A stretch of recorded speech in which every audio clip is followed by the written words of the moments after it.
మీరెప్పుడైనా ఇలా ఫీలయ్యారా? ఏదో జరగబోతోంది అని. కానీ అదే క్షణంలో నిజంగానే జరిగిపోయింది. ఇది కోయిన్సిడెన్స్ కాదు. మీ హృదయం, చర్మం, నరాలు మీ మెదడు కన్నా ముందే స్పందిస్తాయి. సైంటిస్ట్స్ ఒక ఎక్స్పెరిమెంట్ చేశారు. ఒక స్క్రీన్ మీద ర్యాండమ్ ఇమేజెస్ చూపించారు. కొన్ని పీస్ఫుల్, కొన్ని షాకింగ్ ఇమేజెస్. కానీ షాకింగ్ ఇమేజ్ రావడానికి 5 సెకండ్స్ ముందే సబ్జెక్ట్స్ యొక్క heart rate and sweat glands change అయ్యాయి. ఇమేజ్ రాకముందే శరీరం రియాక్ట్ అయ్యింది. మన మెదడు ప్రెజెంట్లో కాదు, ప్రిడిక్షన్ మోడ్లో జీవిస్తుంది. మన సెన్సరీ సిస్టమ్ ఫ్యూచర్ పాసిబిలిటీస్ని క్యాలిక్యులేట్ చేస్తుంది. అందుకే ఫియర్ ముందే వస్తుంది. మీరు భయపడే ముందు కాదు, మీ శరీరం భయపడుతుంది. డిఎన్ఏలో యాన్సెస్ట్రల్ సర్వైవల్ ప్యాటర్న్స్ ఎన్కోడ్ అయ్యుంటాయి. మీ యాన్సెస్టర్స్ ఎప్పుడైతే ప్రమాదాన్ని ఎదుర్కొన్నారో అదే ప్యాటర్న్ మీ శరీరం రికగ్నైజ్ చేస్తుంది. రీజన్ లేకుండా ఫియర్ రావడం, స్టమక్ ట్విస్ట్ అవ్వడం, హార్ట్ సడన్ బీట్ ఇవి ఇంట్యూషన్ కాదు, బయోలాజికల్ వార్నింగ్ సిస్టమ్. ఫిజిక్స్ ప్రకారం టైం లీనియర్ కాదు, కాన్షియస్నెస్ టైంకి బౌండ్ కాదు అని కొంతమంది సైంటిస్ట్ బిలీవ్ చేస్తున్నారు. బాడీ ఫ్యూచర్ ప్రాబబిలిటీ సెన్స్ చేస్తుంది, బ్రెయిన్ తర్వాత ఎక్స్ప్లెనేషన్ క్రియేట్ చేస్తుంది. మీరు తీసుకునే ప్రతి డెసిషన్ మీరు అనుకునే కంటే ముందే మీ శరీరం తీసుకుంటుంది. మీ బ్రెయిన్ అది కేవలం స్టోరీ టెల్లర్ మాత్రమే. అంటే మీరు కంట్రోల్లో ఉన్నారా లేదా మీ శరీరం నడిపిస్తోందా? వీడియో చూస్తున్న శరీరం నిజానికి మీది కాదు. అది కోట్ల సంవత్సరాలుగా తిరుగుతున్న అణువులతో తయారైంది. ఇందులో ఉన్న కొన్ని అణువులు ఒకప్పుడు డైనోసార్లో ఉండొచ్చు, లేదా ఒక రాజు, ఒక యోధుడు, ఒక శాస్త్రవేత్తలో భాగంగా ఉండొచ్చు. ఇది ఊహ కాదు, ప్యూర్ సైన్స్. సైన్స్లో ఒక రూల్ ఉంది: matter can't be destroyed, only transformed. అంటే నీ శరీరంలో ఉన్న ప్రతి అణువు ఎప్పుడో ఒకసారి ఇంకో జీవిలో ఉండి ఉంటుంది.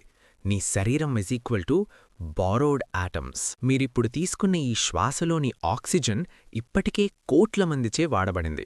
శాస్త్రవేత్తలు చెప్తున్నారు, మీరు జీవితంలో కనీసం ఒక్కసారి గౌతమ బుద్ధుడు పీల్చిన ఆక్సిజన్ అణువునే పీల్చి ఉంటారు. నీ ఎముకల్లో ఉన్న కాల్షియం, నీ రక్తంలో ఉన్న ఐరన్, నీ మెదడులో పనిచేసే కార్బన్ ఇవన్నీ భూమిలో పుట్టలేదు, అవి నక్షత్రాల్లో పుట్టాయి.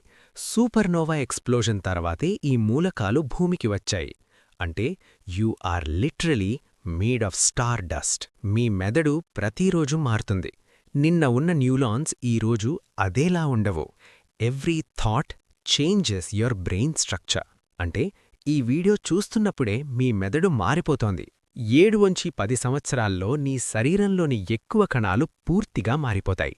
అంటే 10 years బ్యాక్ ఉన్న నీవు ఇప్పుడున్న నీవు కాదు, కాని జ్ఞాపకాలు మాత్రం మిగుల్తాయి. అవెక్కడ నిల్వుంటాయి?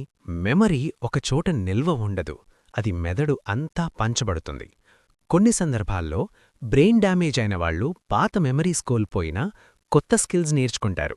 Memory does not equal to hard drive.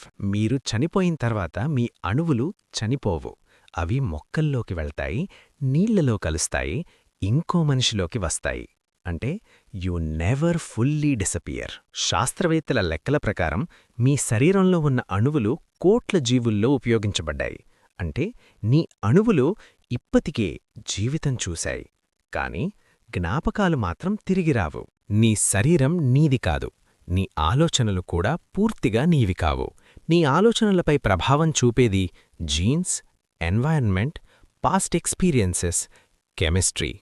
Free will కూడా పార్షల్ ఇల్యూజన్ కావచ్చు. మీరొక వ్యక్తి కాదు, మీరు ఒక ప్రయాణం, అణువుల ప్రయాణం, నక్షత్రాల నుంచి మనుషుల వరకు, మళ్ళీ ప్రకృతికి.